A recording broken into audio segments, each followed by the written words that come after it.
Kitover's mill. There's no food here. This is my country. All this end of town down the river. There's only food for one. Which way are you going? I don't know. I guess I'm looking for people. Hey, what was that? You hear something just then? No. Only a bird. A live bird. Yeah. You get to know that birds have shadows these days. Hey, we're in the open here. Let's crawl in this doorway here and talk. Have you seen any Martians? No. They're going over to New York. Tonight, the sky's alive with their lights, just as if people were still living in it. By daylight, you can't see them. 5 days ago, a couple of them carried something big across the flats from the airport. I think they're learning how to fly. Fly? Yeah, fly. Well, it's all over with humanity. Stranger, there's still you and I. 2 of us left. Yeah. They got themselves in solid. They wrecked the greatest country in the world. Those green stars, they're probably falling somewhere every night. They've only lost one machine. There isn't anything to do. We're done. We're licked. Where were you? You're in a uniform. Yeah, what's left of it. I was in the militia. National Guard. That's good. There wasn't any war. Any more than there's war between men and ants. Yes, but we're eatable ants. I found that out. What'll they do to us? I thought it all out. Right now, we're caught as we're wanted. The Martian only has to go a few miles to get a crowd on the run.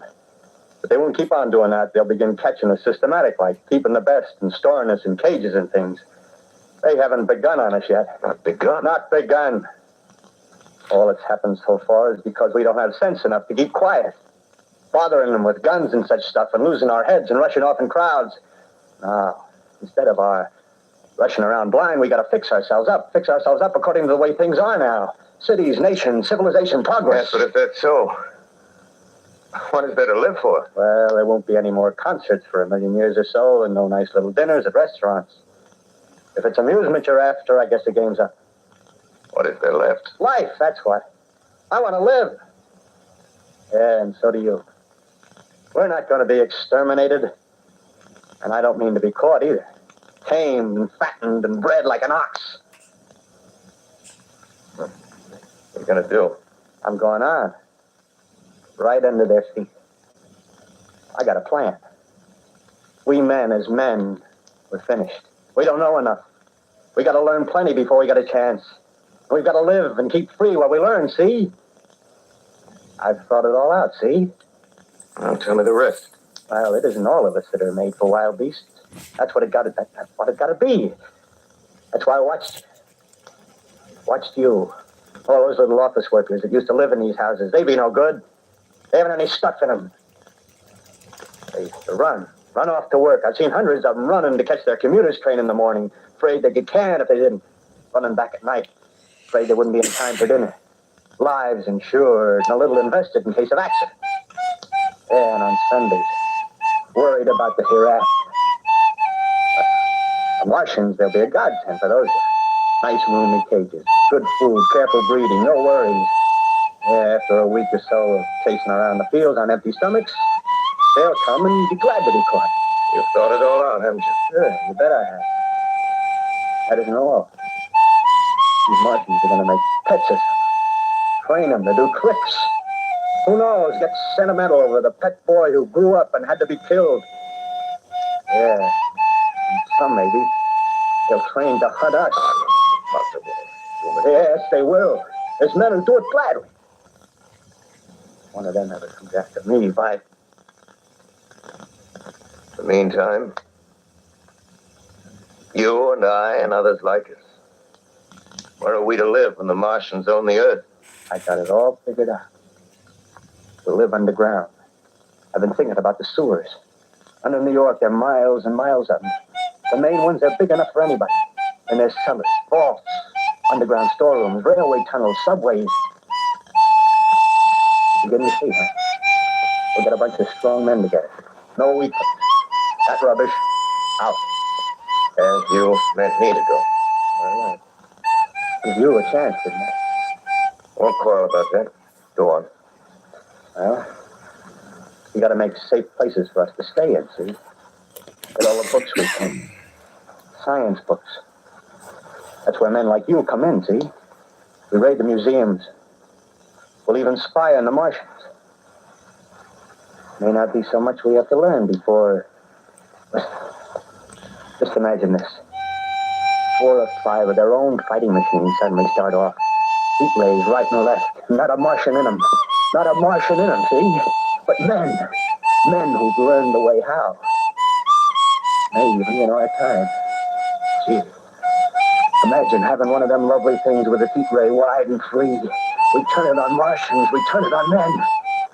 We bring everybody down on their knees. That's your plan. You. Me. More. We'd own the world. I see. Hey. Hey, what's the matter? Where are you going? Not to your world. Bye, stranger. Well, after parting with the artilleryman, I came at last to the Holland Tunnel, entered that silent tube, anxious to know the fate of the great city on the other side of the Hudson. Cautiously, I came out of the tunnel and made my way up Canal Street. Reached 14th Street, and there again were black powder and several bodies and an evil, ominous smell from the gratings of the cellars of some of the houses. I wandered up through the 30s and 40s, stood alone on Times Square. Caught sight of a lean dog running down 7th Avenue with a piece of dark brown meat in his jaws. A pack of starving mongrels at his heels. Made a wide circle around me as though he feared I might prove a fresh competitor. Walked up Broadway in the direction of that strange powder, that silent shop windows, displaying their mute wares to empty sidewalks. Past the Capitol Theater, silent, dark. Past a shooting gallery where a row of empty guns faced an arrested line of wooden ducks. Near Columbus Circle, I noticed models of 1939 motor cars in the showrooms facing empty streets. Over the top of the General Motors building, I watched a flock of black birds circling in the sky. Hurried on. Suddenly, I caught sight of the hood of a Martian machine, standing somewhere in Central Park, gleaming in the late afternoon sun. Insane idea. I rushed recklessly across Columbus Circle and into the park. I climbed a small hill above the pond at 60th Street, and from there I could see standing in a silent row along the mall 19 of those great metal titans, their cowls empty, their steel arms hanging listlessly by their sides. I looked in vain for the monsters that inhabit those machines. Suddenly my eyes were attracted to the immense flock of black birds that hovered directly below me. They circled to the ground.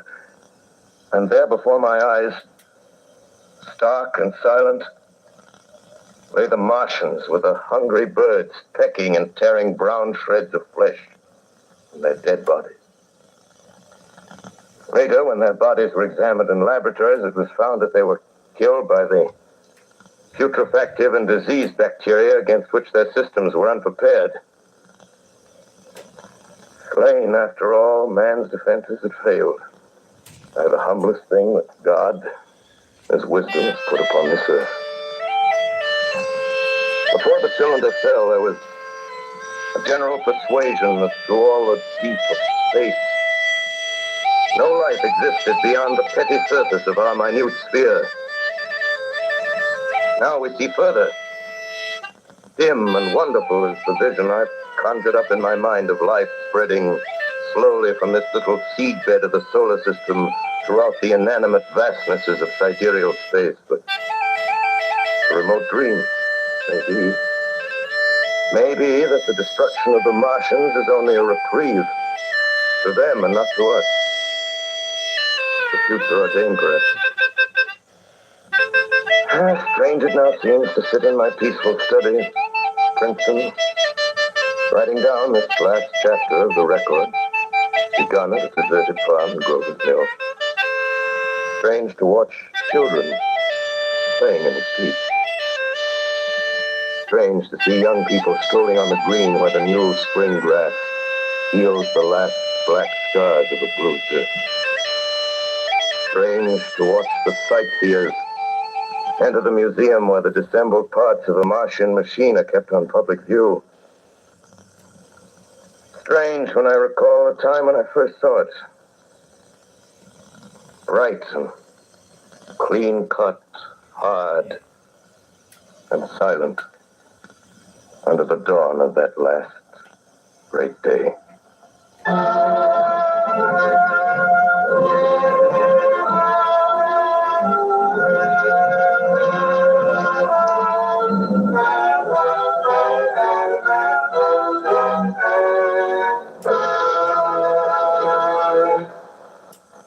This is Orson Welles, ladies and gentlemen, out of character, to assure you that the War of the Worlds has no further significance than as the holiday offering it was intended to be.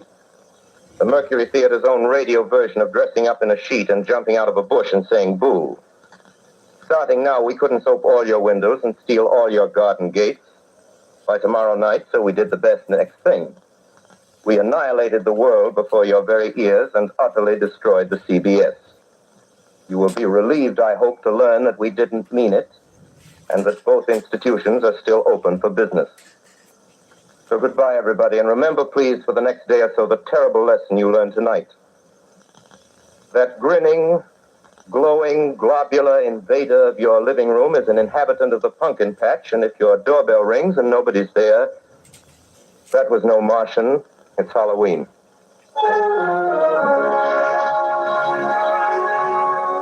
Tonight, the Columbia Broadcasting System and its affiliated stations coast to coast has brought you The War of the World by H.G. Wells, the 17th in its weekly series of dramatic broadcasts featuring Orson Welles and the Mercury Theater on the air.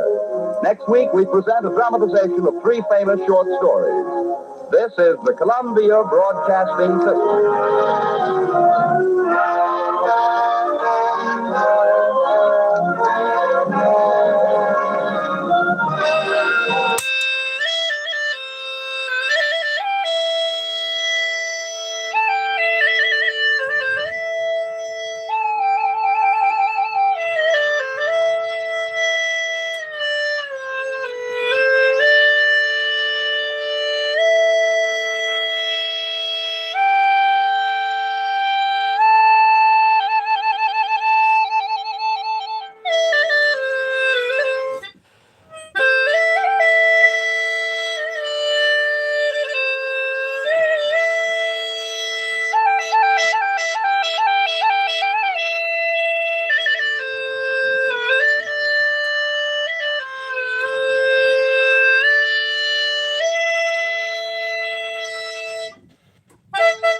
Never had one lesson.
Never had one lesson.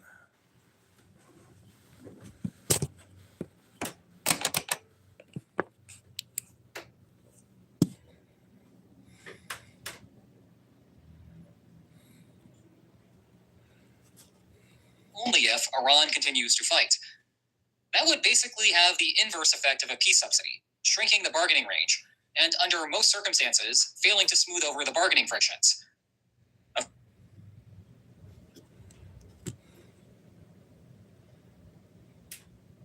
The first thing I said was just that people who experience discrimination under the city's programs, housing ordinances or practically the program could qualify. That's what I read in Associated Press. Was the draft of the guidelines for the program that Tiandra gave us says that to qualify, you have to be Black. Wait, the report? No, the guideline for the program itself. So the city of Evanston published its guidelines for the program, and section 4 of that document states the terms for eligibility, and one of those terms is race, Black. Yeah, Black race of the person you descend from, correct? Or you, if you're still alive and you experience and you experience housing discrimination in Evanston during that period.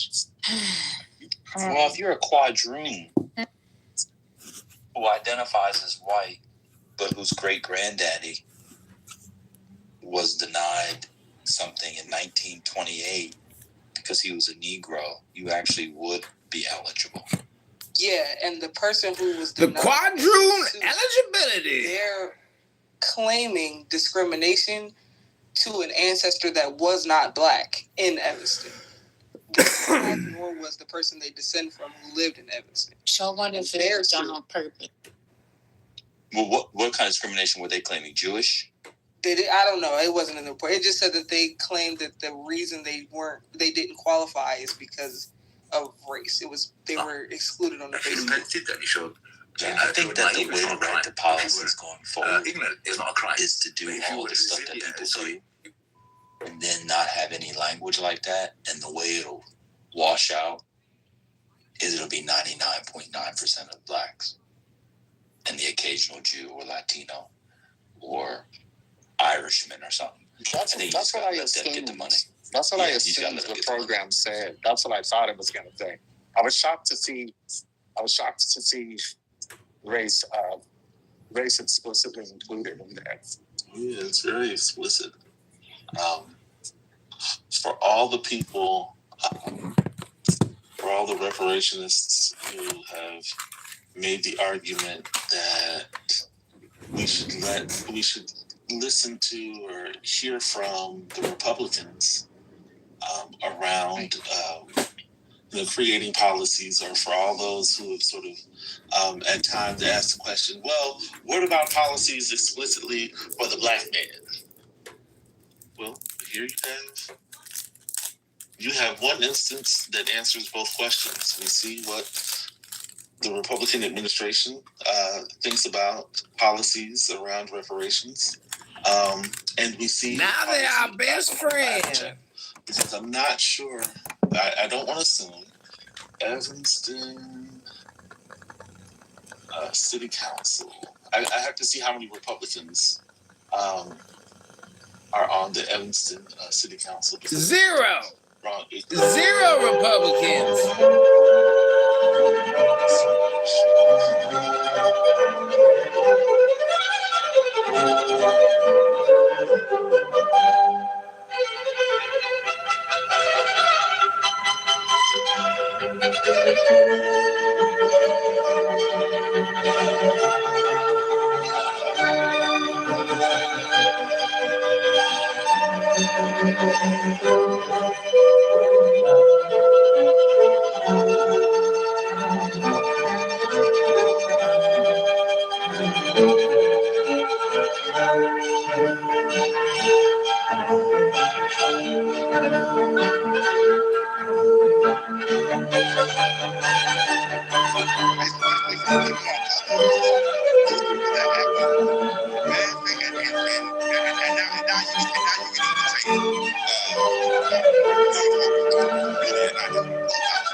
But not yet. Not till I get to the gym. I gotta leave here. I gotta go to the gym.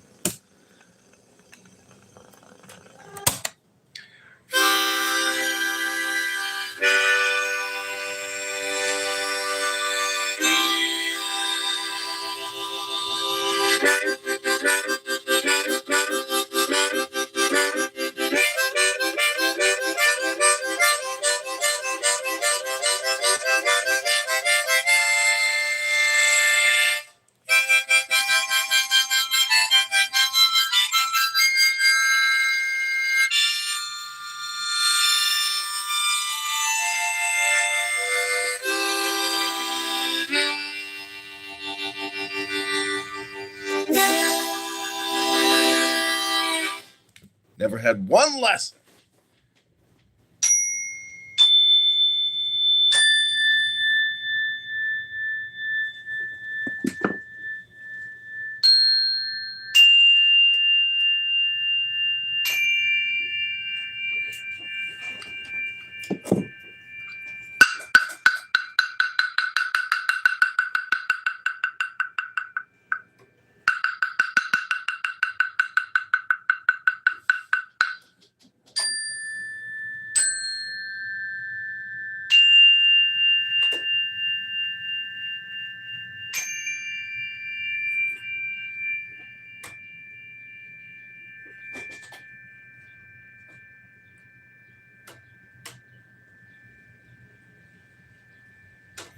This is John Kitover, Chicago mayoral candidate, creating videos to liberate the city of Chicago from liberal, intellectual, Democrat progressives. One video clip at a time. Go to ChicagoMayorVote.com, ChicagoVoteRegistration.com, or ChicagoMayorElect.com, or ChicagoMayoral.com, or just Google John Kitover. Rabono Shalom Olam, we need your campaign donations for this Chicago mayoral race, and we need your signature now on our petitions.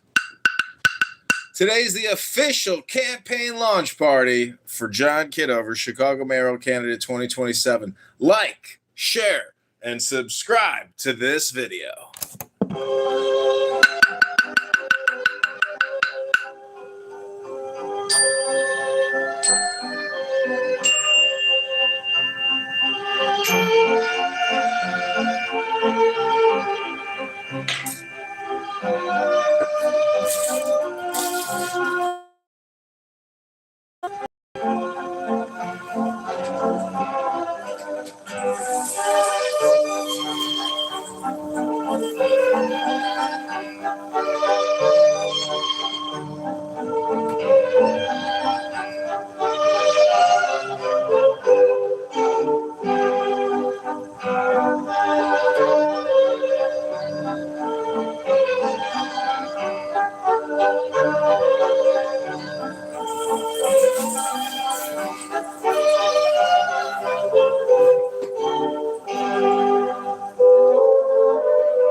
¿Eres tu maestro? Sí, soy un maestro.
You're like, what's this guy doing?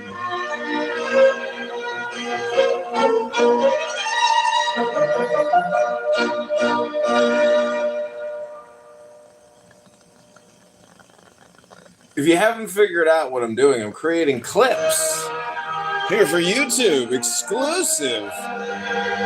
John Kitover directs Mozart, the next mayor of Chicago, the greatest artist in Chicago, greater than Obama and his husband, Michael. I hear U2 and Bono are performing at the Obama Center. Wow! What a show that's going to be. Tickets are only going to be $80,000.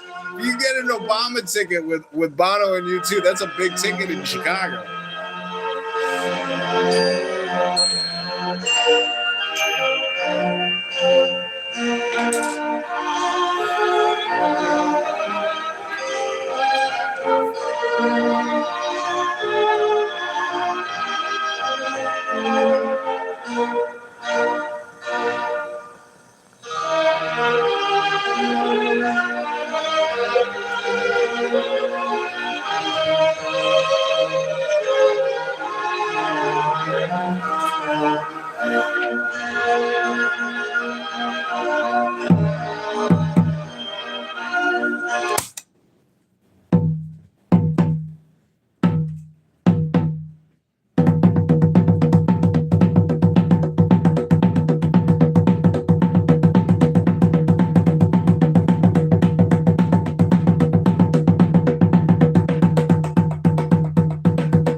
Order! Arms!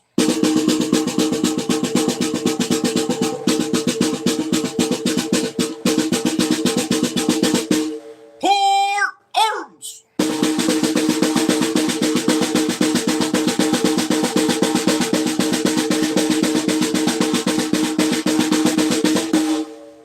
Does the Liberal Democrat Progressive have any final words to say?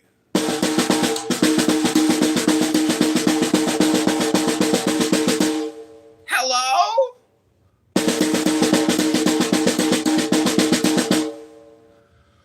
Prepare to fire arms!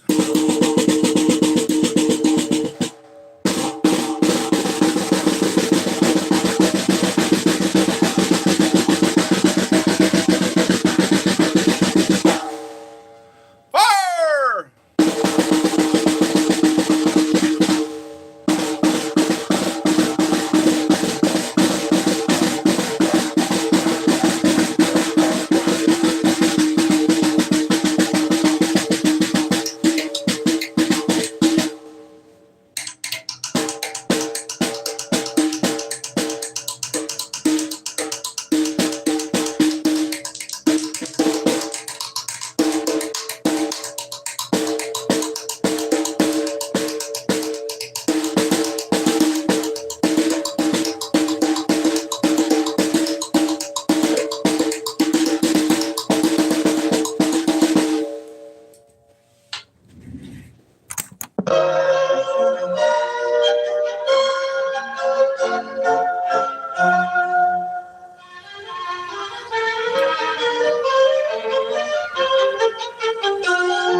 World famous Paganini.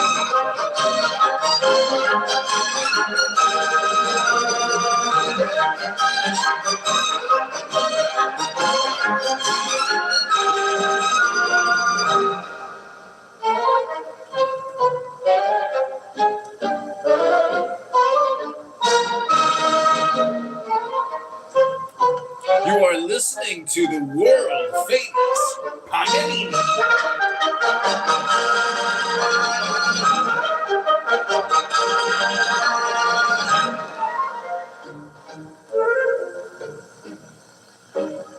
You are listening.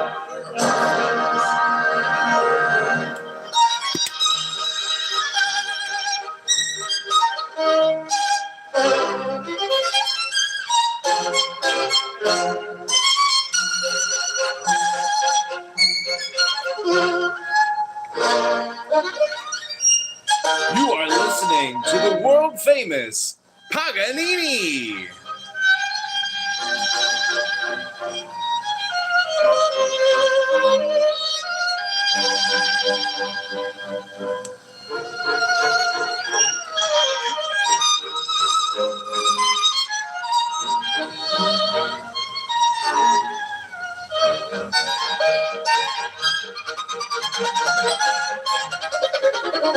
You are listening to the world famous Paganini.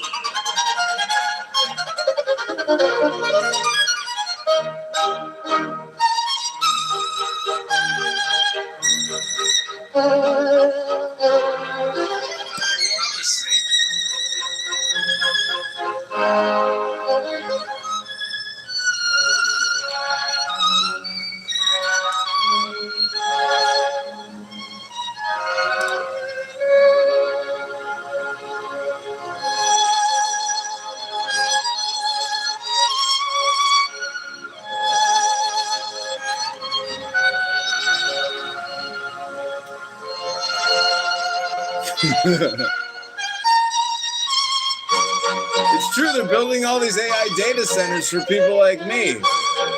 Creators. I am a creator.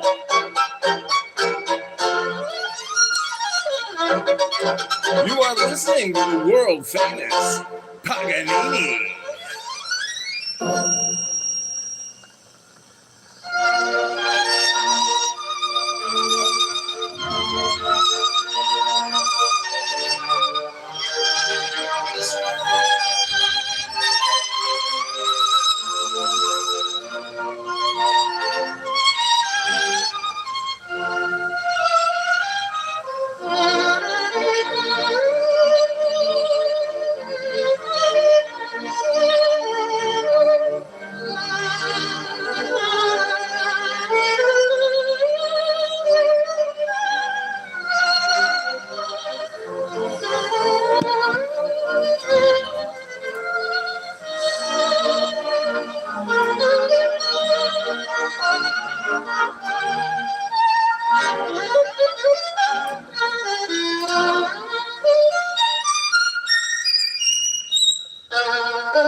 My friend.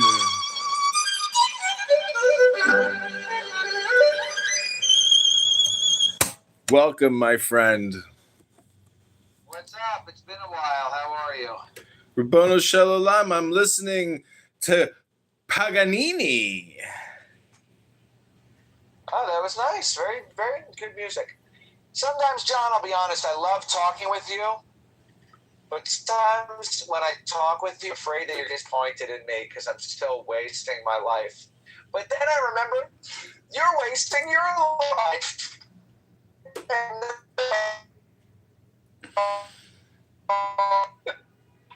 Hello?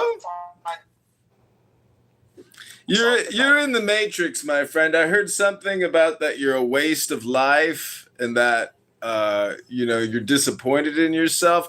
Sorry, you were in the Matrix. I couldn't hear you, my friend. What were you saying about your disappointing life? I said, sometimes when I said I love talking with you, but sometimes when I talk with you, I'm afraid that you're going to be disappointed in me because I'm still wasting my life. Oh, that's just... Then I remember... No, you are wasting your life even telling me. No, I heard you twice now. I was just being facetious. You're wasting your life. Yeah, I am judging you now because you've wasted your time twice now telling me about how you're wasting your life and I'm wasting my life. But you see, my friend, there's a difference here. I'm not wasting my life. You're wasting your life. And in the same way that your opinion and my opinion, it's just opinion. It's not a fact. It's not the truth. It's just like your opinion or something, my friend. But anyways, my friend, you know how I know when you won't be wasting your life or your time? Like these fucking losers here in Andrew's brain rot room who go on and on and on, lose all their focus and attention and opportunity. What a waste of fucking time these strokers do. It's like if I could just film them and automate the filming, well, then I'd have a product. And these losers would be just like these drone slaves, endlessly talking, endlessly trolling each other, endlessly wasting their time. Hello? Hello? Hello?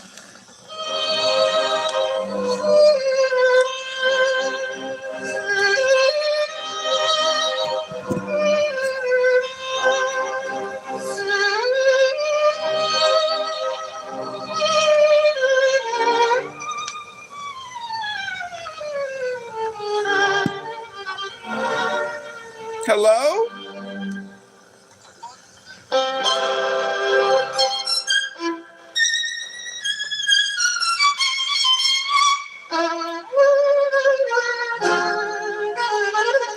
Some of you may have never heard of this before. This is called classical music.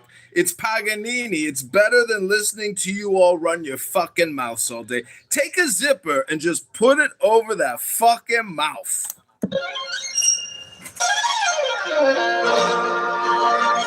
Oh, that means you have to use your ears now. Stop using those fucking lips. Those big fucking lips. That big fucking mouth.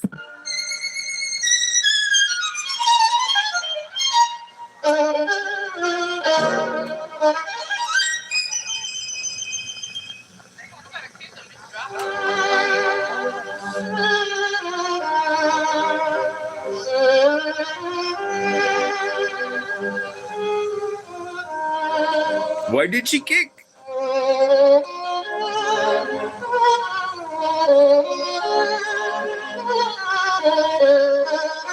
Okay, more Carmelo Anthony, 24/7, You're not gonna 7 days a week. I'm not a faggot. You're not gonna get that on me. First of all, that is public property. The school is. I know, as well as the beach. So Correct, as well as the beach. No. But the tent you purchased as your tent. It's different. That's true. You have. Yeah, it's their tent. They all. It's their tent for their school. Their school purchased it. Okay, it's not private. Right. It's not a private event. This is where it's like, you do know that the coaches said that he's supposed to be on the tent, right? You do understand that everyone said he's supposed to be on the tent, right? Including the He know he wasn't supposed to be under the tent. That's not true. Yes, he did know. Yes. So he knew prior to them saying something to him, he wasn't supposed to be under there. Yeah, school. Coach Robert. Okay, all right. Look up Robert Starr. Just look at his testimony, and it goes into detail about that, as well as Tiffany. As well as Tiffany Whitfield, who also said the same thing. She was a trainer, and this is part of the case. Y'all don't care about facts. Y'all like y'all own narrative. We do. Just wait a second. It's true. That's what Austin's coach testified. He also was feeling massive guilt for not being there. Do you remember that part? Because he wasn't there under the sun. Okay, so hold on. There's a part 2 to that. Are you guys still crying about the Carmelo Anthony verdict? Did you shut the fuck up and get off my stage, you cocksucking faggot? Get off the fucking stage. That nigga, my friend, my ass, bro.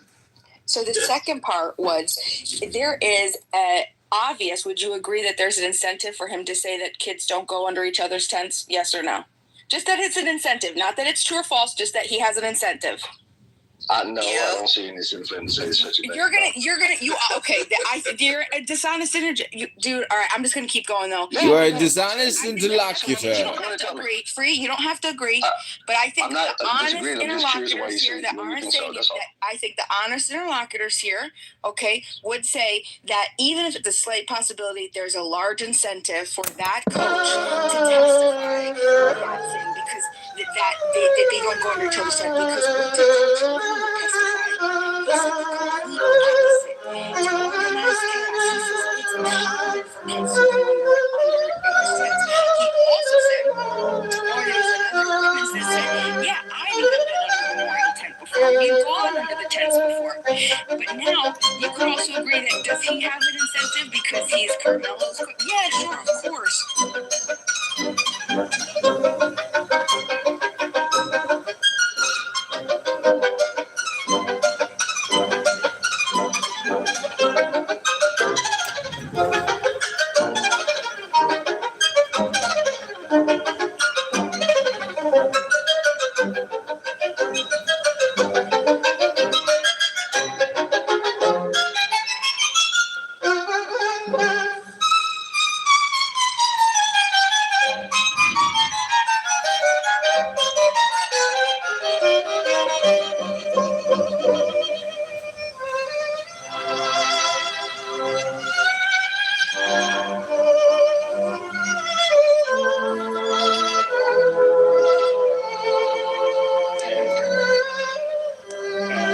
Nuclear issues, nuclear attack. That's it. Just was very focused. Quote unquote, the ground bargain. Argument on the side of the administration, that's also a weakness of Agreeing to their prohibition on homosexuality. Now, there are other Christian churches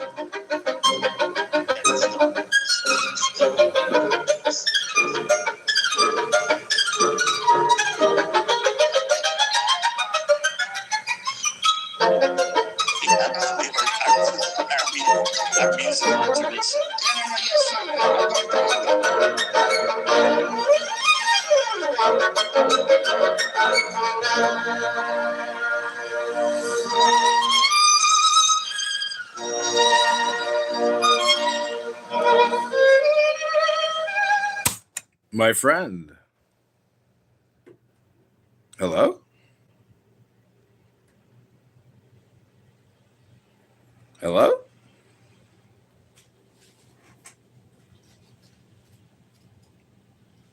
Okay, this is called mindfulness.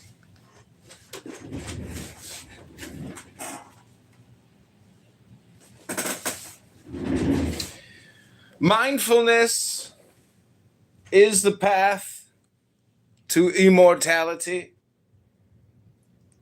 Negligence is the path to death. The vigilant will never die, whereas the negligent are the living dead. With this understanding, the wise, having developed a high degree of mindfulness, rejoice in mindfulness, delighting in the domain of the noble ones. These awakened ones, dedicated to meditation, striving actively and vigorously, attain nirvana, the ultimate serenity, the ultimate security, the fame and fortune of the man who is vigorous, aware, unsullied, acting with consideration and restraint, become ever growing.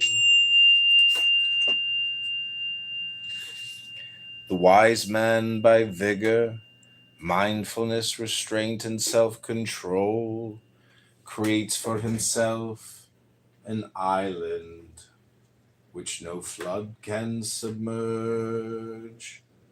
The foolish, the unwise surrender themselves to negligence, whereas the wise man protects his mindfulness as his most valuable possession. Don't lose yourself in negligence. Don't lose yourself in sensuality, for it is the mindful and meditative man who will experience supreme happiness. When the enlightened man frees himself from careless behavior through mindfulness. Free of sorrow, he gazes on the sorrowing masses as one on the mountaintop gazes on the plain below.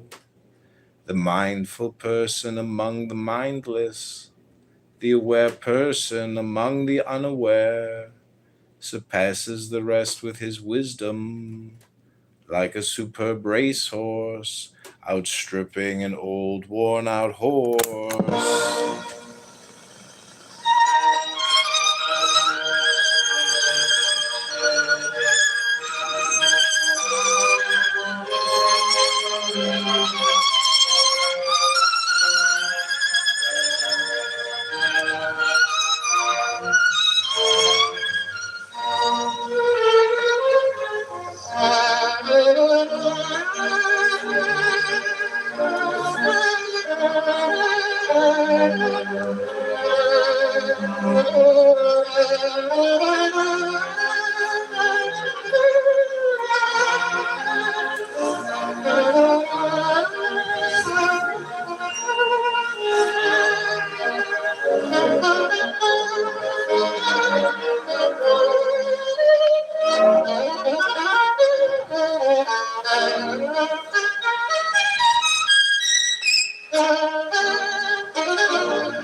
It's like if you don't support Trump, I mean, what baseball team are you rooting for?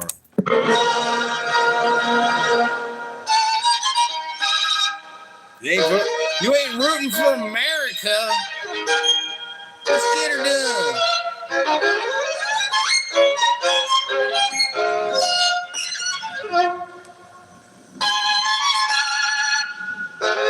That's called an antique from eBay.